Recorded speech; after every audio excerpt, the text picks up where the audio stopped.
লাল ফুটকির পুটকি জাম আরে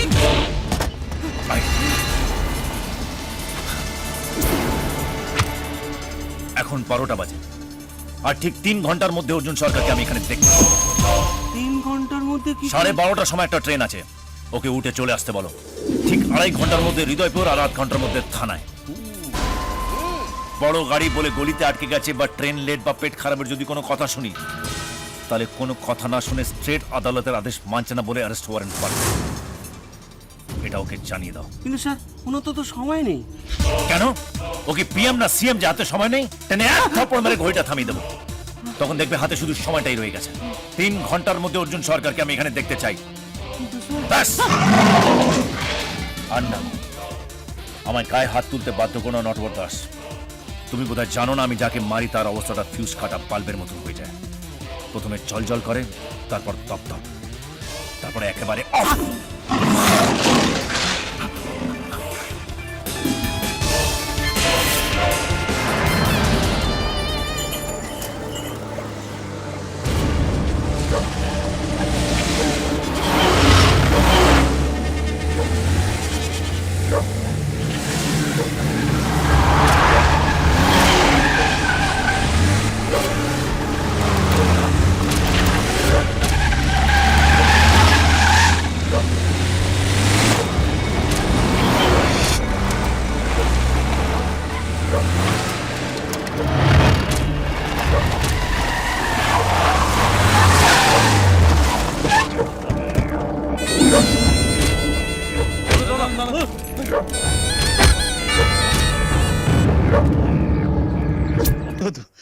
আসুন আসুন স্যার।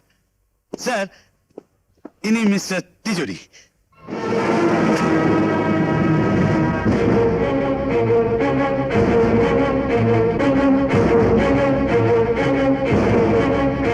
আরে হাবিলদার, আরে তিজোরি সাহেবের জন্য কিছু চা মিষ্টির ব্যবস্থা করো। গোবিন্দ বাবু, ইয়েস স্যার। পুলিশদেরকে সরকার নিযুক্ত করেছে জনগণের সেবা করার জন্য, কারো চামচিগিরি করার জন্য নয়। Yes sir. Just go and do your duty. Out.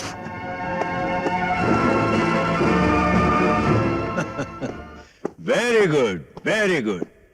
সত্যিই আপনি প্রশংসা পাওয়ার যোগ্য। আপনি স্পষ্টবাদী, আপনি সাহসী। এই পোশাকটা আপনাকেই মানায়। কাজের কথা বলুন। ইন্সপেক্টর, আপনি বিশ্বাস করুন, আমি গুণী লোকেদের পছন্দ করি, আমি গুণী লোকেদের কদর করি। মদের ভাটিখানা আপনি ভেঙে দিয়েছেন, আমার কিছু কুত্তাকে মেরেছেন, আমার কিছু লোককে অ্যারেস্ট করেছেন, আমি কিচ্ছু মনে করিনি। আপনি আপনার ডিউটি করেছেন। তবে আজ এই মুহূর্তে আমি গাঙ্গুয়াদের মুক্তি চাই। অবশ্য তার জন্য আপনার যোগ্য প্রণামই আমি আপনাকে দেব। আমি আপনার ঘরে এয়ার কন্ডিশনার লাগিয়ে দিতে বলেছি, আর তাছাড়া একটা নতুন জিপ আপনার জন্য আনিয়ে দিতে বলেছি। আর হ্যাঁ, এই যে আমি আপনার জন্য 5 লক্ষ টাকা এনেছি। আমি চাই আপনার সঙ্গে হাত মেলাতে, আপনার সঙ্গে বন্ধুত্ব করতে। নিন, মেলান হাত। এই হাত সন্ত্রাসীদেরকে ধ্বংস করার জন্য, অত্যাচারীদেরকে মদত করার জন্য নয়। ইন্সপেক্টর, আমার নাম তিজোরি। আমার নামে বাঘ আর গরু এই এলাকায় এক ঘাটে জল খায়। আমাকে তুমি চেনো না ইন্সপেক্টর। এই! আপনি আপনি করে কথা বলুন মিস্টার তিজোরি। আপনাদেরকে আমি খুব ভালো করে চিনি, কারণ আপনাদের মতন তিজোরি এই দেশে অনেক আছে, অন্য এলাকায় অন্য নামে। আর একটা কথা, আপনাদের মতন স্মাগলার, সন্ত্রাসী, খুনিদেরকে ধ্বংস করার জন্য সরকার আমাকে এখানে পাঠিয়েছে। মিস্টার তিজোরি, আপনার সম্পর্কে আমি সব জানি। একজন ইন্সপেক্টরকে ঘুষ দেওয়ার অপরাধে এই মুহূর্তে আপনাকে আমি অ্যারেস্ট করতে পারি, কিন্তু না, আপনাকে আমি অ্যারেস্ট করব না। আপনার সমস্ত কুকর্মের প্রমাণ হাতে না নিয়ে আপনাকে অ্যারেস্ট করা যাবে না।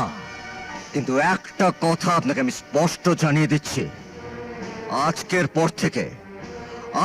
পর থেকে আপনি সাবধান হয়ে থাকবেন, নয়তো কি আইনের হাত যে কতটা লম্বা তা আপনি আপনার নিজের জীবন দিয়ে বুঝতে পারবেন। এখন শুধু সময়ের অপেক্ষা। আপনি আগুন নিয়ে খেলতে চাইছেন ইন্সপেক্টর? আগুন নিয়ে খেলতে আমি ভালোবাসি মিস্টার তিজোরি। এতদিন আপনি খেলেছেন, সবাই আপনার পুতুল হয়ে নেচেছে। এবার আমি খেলবো, আপনি নাচবেন। কিন্তু এর পরিণাম যে কত ভয়ঙ্কর হতে পারে তা আপনি ভাবতেও পারছেন না। পরিণামের কথা চিন্তা করে আমি আমার দায়িত্ব পালন করতে পারবো না মিস্টার তিজোরি। আমি আমার কর্তব্য করে যাব, ব্যাস। নতুন নতুন ইন্সপেক্টর হয়েছেন তো, তাই বহু জোশ আপনার মনে, বহু জোশ আপনার রক্তে।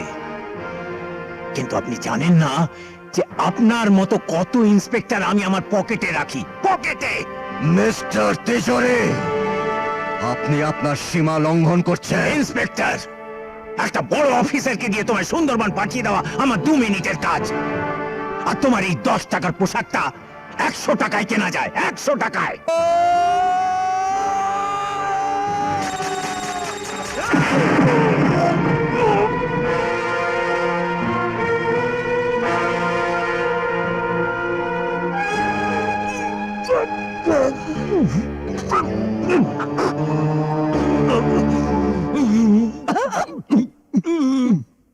এই প্রথম অপরাধের জন্য আজ আমি তোমার 3টে দাঁত ফেলে দিলাম। ভবিষ্যতে পুলিশের সম্পর্কে একটা বাজে কথা বললে আমি তোমার 29টা দাঁত ফেলে দেব। আজ থেকে এইখানে এই এলাকায় চলবে আইনের শাসন, তিজোরির শাসন নয়। হ্যাঁ?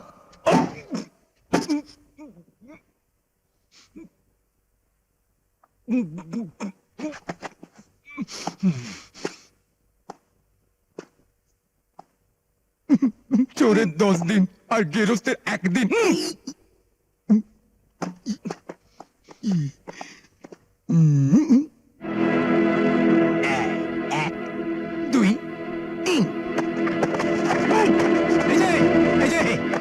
শুনুন শুনুন, আপনার দাঁত 3টে নিয়ে যান, নইলে পরে বলবেন পুলিশ দাঁত রেখে দিয়েছে। নিন, ধরুন, যত্ন করে রাখেন। কেন? কেমন কেমন দিলুম? স্যার একটু এদিকে স্যার। গোপন সূত্রে খবর পেলাম তিজোরির লোকজন আজ রাতে মাল পাচার করবেন নিমতলা জঙ্গলে। নিমতলা জঙ্গল? হ্যাঁ স্যার, ওরা কড়া পাহারার ব্যবস্থা রেখেছে। তবু আমাকে ওখানে যেতে হবে। আমিও আপনার সঙ্গে যাব। দিলীপ বাবু, আপনি নিজেই বললেন যে ওখানে যাওয়াটা বিপজ্জনক।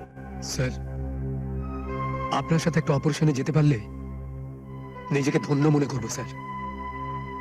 আমি মরে যাই তাতে কোনো দুঃখ নেই, তবু তো আমার বোন গর্ব করে বলতে পারবে আমার দাদা দেশের জন্য জীবন দিয়েছে, কুকুর বেড়ালের মতো মরেনি। স্যার, স্যার আজকে আপনি আমাকে ছেড়ে যাবেন না স্যার। ঠিক আছে, আপনি যাবেন। Thank you sir, thank you. এসো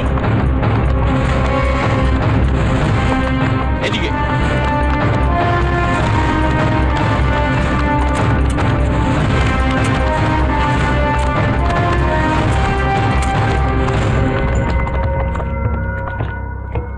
এই বাবলু, কোথায় আছিস? বেরো।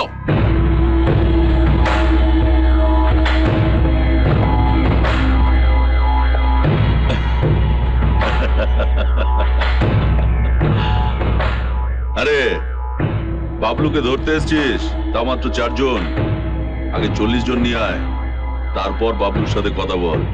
চল। এই তুই থানায় চল আমাদের সাথে।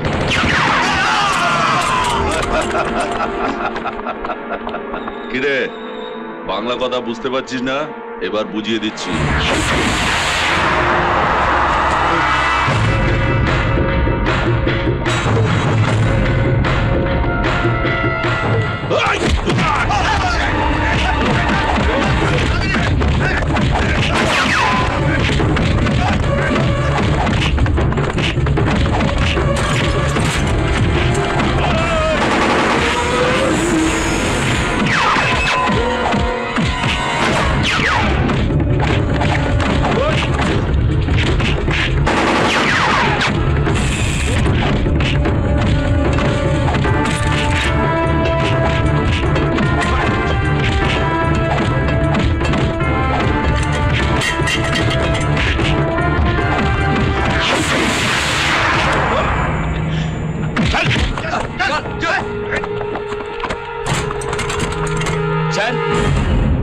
অস্ত্রগুলো পাওয়া গেছে।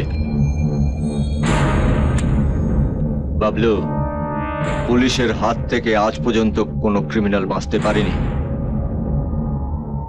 তুইও বাঁচতে পারবি না। আমি জানতে চাইছি যে বেআইনি অস্ত্রগুলোর আসল মালিক কে?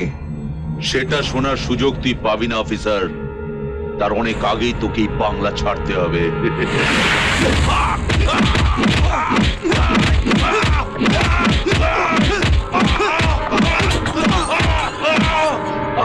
কিছু বলেছে? না স্যার। তাহলে আর ওকে বাঁচিয়ে রাখার দরকারটা কি?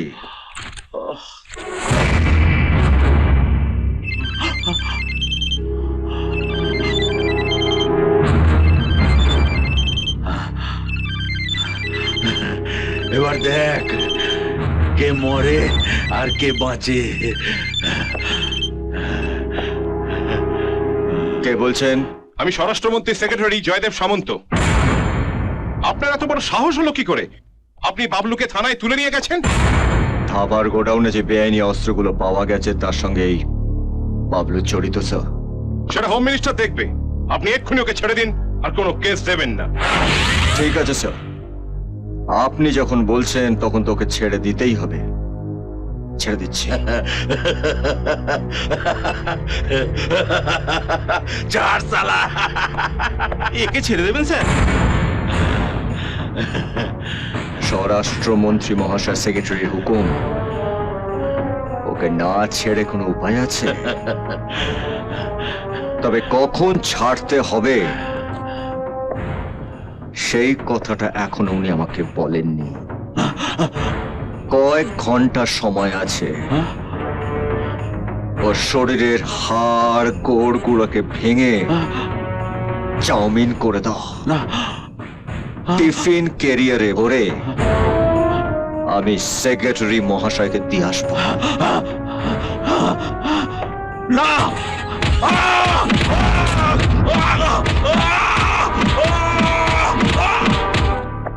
May I come in, sir? Yes, Sub Inspector Arun Rai, sir. আপনি অরুণ রায়, বসুন। Thank you, sir. কত বছর সার্ভিস করছেন? 5 বছর, sir. এর মধ্যে সাসপেন্ড হয়েছেন কতবার? 5 বছর। 5 বার, বছরে 1 বার করে।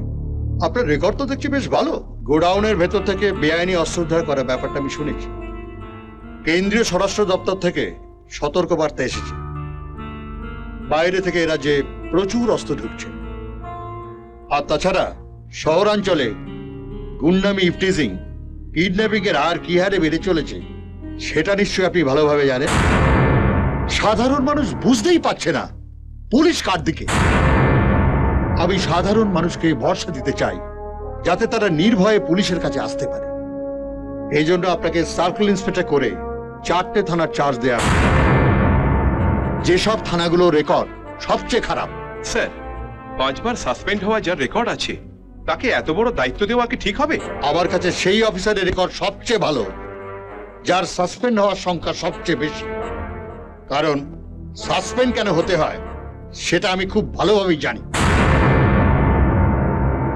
মন্ত্রী হিসেবে নয়, একজন সাধারণ মানুষ হিসেবে আপনাকে রিকোয়েস্ট করছি, পুলিশ আর গুন্ডার তফাৎটা তৈরি করুন। স্যার, হ্যাঁ বলুন। আপনি আমাকে যে কাজের জন্য প্রমোশন দিলেন, একটু আগে আমি সেই কাজের জন্য একটা পুরস্কার পেয়ে গেছি। তাই নাকি? তাহলে তো আজকের দিনটা আপনার কাছে স্মরণীয়। হ্যাঁ স্যার, একই কাজের জন্য আমার প্রমোশনও হয়েছে, আবার পুরস্কার হিসেবে বেইজ্জত হতে হয়েছে। মানে? বেআইনি অস্ত্র লুকিয়ে রাখার জন্য আমি একজন দাগি ক্রিমিনালকে অ্যারেস্ট করেছি। আমার মনে হয় এই অস্ত্র আমদানির মাথা কে ও জানে, কিন্তু তার কাছ থেকে কথা বার করবার আগেই তাকে ছেড়ে দেওয়ার জন্য আমার কাছে একটা ফোন আসে এবং বলা হয় তাকে ছেড়ে না দিলে আমার মাথার টুপি খুলে নেওয়া হবে। কে বলেছে আপনাকে এসব কথা? তিনি একজন মহান মানুষ স্যার, যার হাত দিয়ে বেআইনি মদের দোকানে লাইসেন্স পাস হয়, চুরি করা গাড়ির নাম্বার প্লেট বদলে নতুন গাড়ির পারমিট বেরিয়ে আসে, মোটা টাকা নিয়ে বিভিন্ন টেন্ডার পাস করানো, লকআপ থেকে ক্রিমিনাল ছাড়ানো আর নির্দোষ মানুষদেরকে ক্রিমিনাল বানিয়ে লকআপে ঢোকানো সবই তিনি চেয়ারে বসে করে যাচ্ছেন। কে এই মাতব্বরটি কে? আপনার পাশেই দাঁড়িয়ে আছে স্যার। আপনি একটা ক্রিমিনালকে ছাড়াবার জন্য ফোনে ওকে ধমকেছেন? লজ্জা করেন আপনার? স্যার বাবলু আমাদের পার্টির হোল টাইমার। থামুন, আমি জানি আজকাল আপনি পার্টির মিটিংয়ে যাচ্ছেন, মিছিলে ঝান্ডা ধরছেন। ওই পর্যন্তই থাকুন, বেশি বাড়াবাড়ি করবেন না, তাহলে আমার দপ্তর থেকে আপনাকে ঘাড় ধরে বের করে দেবো। যান, ওর প্রমোশনের চিঠিটা টাইপ করতে বলুন, সঙ্গে আর একটা চিঠিও জুড়ে দেবেন, ওকে দেওয়া স্বরাষ্ট্র দপ্তরের স্পেশাল পাওয়ার। Yes sir. বলুন, কোনো ক্রিমিনালকে ধরার পর সে কোন পার্টির, তার পিছনে কত বড় মাতব্বর আছে দেখবে না, আর কোনো ফোন এলে বলবে রং নাম্বার। আমি তোমাকে সেই পাওয়ারটা দিলাম। Thank you sir. নিজেকে কি ভাবেন সিনেমার হিরো? আপনাকে কে বলেছে ওই কথাগুলো ওনার সামনে বলতে? কতটুকু জানেন আপনি আমার সম্পর্কে? বেঘরে মারা পড়বেন। এটা জানা ছিল না, মায়েরই বলছি। এটা জানা থাকলে আপনার সম্পর্কে সত্যি কথাটা বলতাম যে আপনি এখন পুলিশ খুন করার টেন্ডারও পাস করছেন। জুতিয়ে তোমার মুখ লম্বা করে দেবো।